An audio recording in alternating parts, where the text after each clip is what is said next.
This is 7 National News, and in our top story, His Highness Sheikh Hamdan bin Mohammed bin Rashid Al Maktoum, the Crown Prince of Dubai and Chairman of the Dubai Executive Council, has issued Resolution number 37 of the year, appointing Dubai's Higher Legislative Committee as a member in the Executive Council's sector committees. According to news agency WAM, Article 1 of the resolution, a representative from the Higher Legislative Committee will be appointed in the Executive Council's sector committees, which were established according to the Executive Council's Decree number 26 of 2009. Article 2 of the resolution prescribes the rules and regulations set to appoint the Higher Committee's representative. Article 3 of the resolution states that the Higher Committee substitutes the Government of Dubai Legal Affairs Department in the Executive Council's sector committees, except for the Security Committee and the Justice Committee. Children and their rights, particularly those in the region, came under the spotlight earlier today at the first ever Global Child Forum to be held in the region. Earlier today, at the opening ceremony of the Global Child Forum, Her Royal Highness Princess Haya bint Al Hussein, the chairperson of International Humanitarian City and the wife of His Highness Sheikh Mohammed bin Rashid Al Maktoum, Vice President and Prime Minister of the UAE and ruler of Dubai, called on all sectors of the society to act and help protect children across the region and the globe. She highlighted some of the UAE's achievements and contribution in the protection of children and their rights, which includes a child protection law, access to high-quality education, gender equality, as well as access to proper health and medical care. At the same time, she emphasized the plight of women and children in conflict areas in the region. After 4 successful runs since its inception, the Global Child Forum has ventured out of Stockholm, Sweden, to engage even more people. The non-profit foundation, started by His Majesty King Carl XVI Gustaf and Her Majesty Queen Sylvia of Sweden, envision a sustainable world where children's rights are respected and supported by all stakeholders in society. International initiatives on the rights of child are strong in platitude but weak in delivery. There is a long history of declarations, resolutions and campaigns that have not yielded enough tangible results for children. Yes, there have been many significant progress milestones made in many parts of the world, but we so easily overlook some of the most outrageous violations of child's rights, particularly when politics blinds us. In most of the countries of the world, hunger and poverty are the result of failed economics, environmental degradation, and the lack of infrastructure. They are not artificially created as a collective punishment as they have been in Gaza. According to the United Nations, restrictions by Israeli authorities have left 1.3 million Palestinians unable to meet basic food expenses. In Gaza, conditions are worse, with 6 out of 10 people relying on emergency food aid to survive. WHO has found that half the children under 2 in the West Bank and Gaza are anemic, and there is also a high rate of anemia among pregnant women. In May 2012, WHO stated that the incidence of both malnutrition and stunting among children is not improving. More children are better off today than ever before.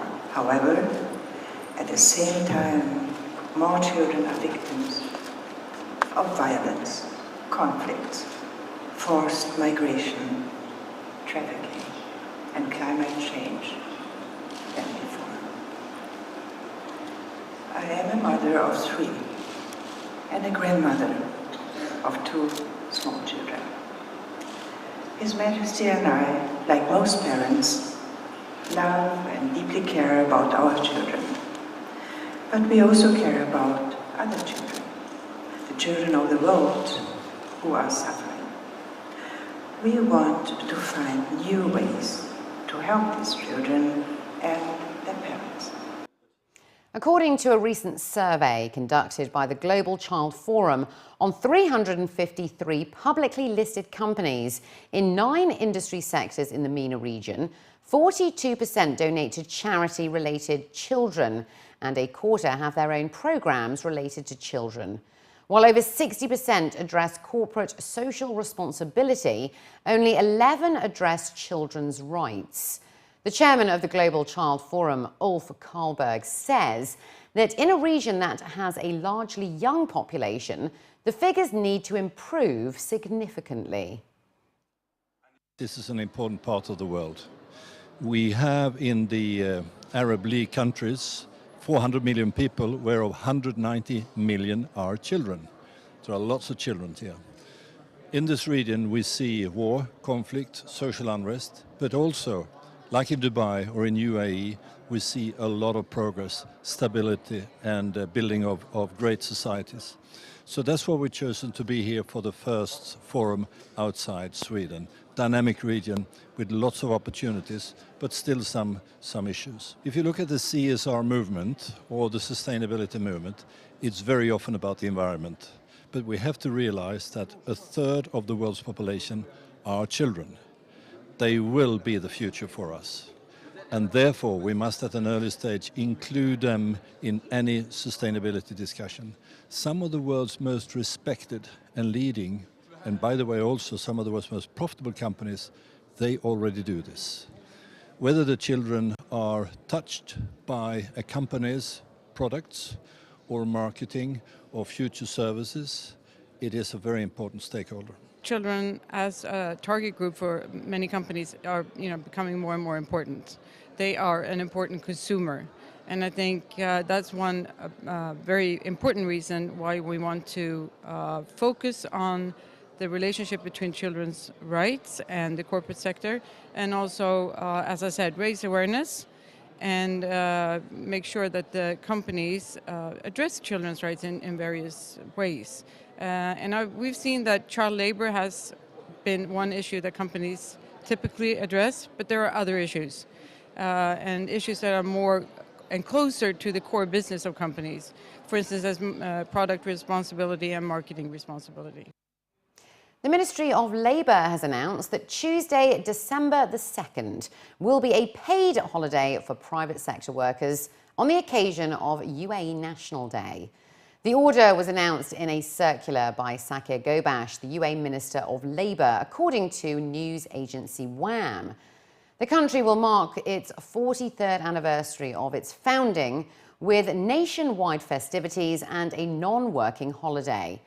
Gobash then extended congratulations to the UAE President, His Highness Sheikh Khalifa bin Zayed Al Nahyan, His Highness Sheikh Mohammed bin Rashid Al Maktoum, the Vice President and Prime Minister of the UAE and ruler of Dubai, and their Highnesses, Supreme Council members and rulers of the Emirates, and the people of the UAE on the occasion. The UAE's Red Crescent Authority has signed 2 agreements with Palestine Tomorrow for social development, under which it will finance development projects in Palestine at a total cost of 22 million dirhams. The agreements were signed by Dr. Mohammed Atiq Al-Falahi, the RCA Secretary General, and Salam Fayyad, the PTSD Chairman. The first agreement provides for the development of agriculture in the West Bank and other areas at a total cost of 12.9 million dirhams, while the second agreement targets projects worth over 9.1 million for the provision of water and electricity services, as well as supporting education, economy and social development. The Regulation and Supervision Bureau, in collaboration with the Abu Dhabi Distribution Company and Al Ain Distribution Company, have announced a new structure for water and electricity tariffs, which is going to start from the 1st of January 2015. According to news agency WAM, the changes look to encourage the efficient use of water and electricity and also raise awareness on the importance of reducing consumption. It also looks to support the sustainable growth of the Emirate, to ensure adequate supply of water and electricity, and to secure its resources and diversification. The Bureau's Acting Director General, Saif Al-Kubaisi, was quoted as saying that we all have a part to play in reducing consumption. With small changes to our daily habits, we can make a big difference, especially if we all act together. The new tariff structure will apply to water and electricity consumption from the 1st of January next year and will be reflected in bills from then onwards. He added that the distribution companies are ready to assist all customers by implementing new water and electricity conservation initiatives through an awareness strategy that will help instill a culture to conserve resources. In the lead up to World Diabetes Day on the 14th of November, the Burjil Hospital over in the capital has warned that the condition not only affects blood sugar levels but also important organs, notably the retina, kidneys, heart and nerve tissues.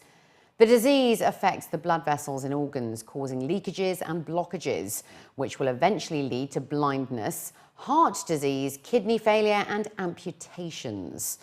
The hospital added that one of the biggest effects of diabetes is on the eyes, causing mild visual loss to severe visual loss or even blindness.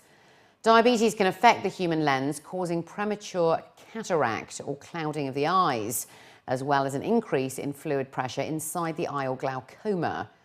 Eye disease caused by diabetes is particularly dangerous, according to experts, as it does not display any symptoms in the early stages. Over time, patients will suffer from the blurring of vision, distortion of images, blockage in the central vision, and a sudden appearance of a cloud. Officials are warning that prevention is the best way forward once you have been diagnosed with diabetes, through the control of blood sugar, blood pressure and cholesterol, along with a suitable diet and regular exercise.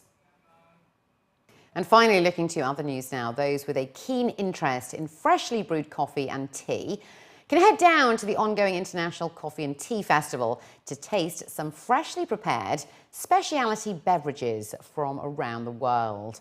Back for its 6th year now, the trade festival, taking place at the Meydan Hotel, has been an attraction for many, willing to try out different techniques and styles of coffee, which are being showcased by a number of exhibitors from around the world. Running until Friday the 14th of November, visitors can also get a chance to meet and interact with award-winning baristas, who have also been presenting their distinct talent at the World Barista Championship All-Stars.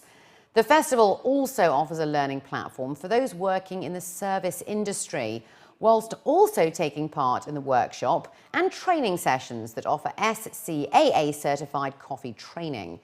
According to the World Barista Champion of 2014, it is about preparing the coffee in the right temperature using the right amount of beans in order to cater to your target audience. I was telling to the people and the consumers say, okay, it's really important. It's really important for you to know about, is it fresh coffee from the roasting date? And is it like a fresh grinded coffee? And you weight a coffee scales, and you weight a coffee amount of the coffee, amount of water do you use? It's really important. This 4 points. It's really easy. So using fresh coffee, using fresh grind coffee, and using hot water, using grinds, scale the grinds, it's really important. That's 4 points. Aside from the entertainment and educational side, things can get a little competitive at the festival with the UAE Barista Championship and Latte Art Championships. The competitions offer the most skilled and professional baristas a chance to battle it out to represent the UAE in the World Barista Championship that's going to be held in Seattle in 2015. According to organisers, the festival aims to take the coffee industry to the next level and highlight the significance of specialty coffee amongst coffee lovers in the country. Well, what we're really doing is trying to advance the specialty aspect of coffee and tea. Traditionally, coffee is a huge part of the culture, but in terms of specialty, we are considered relatively far behind the rest of the world.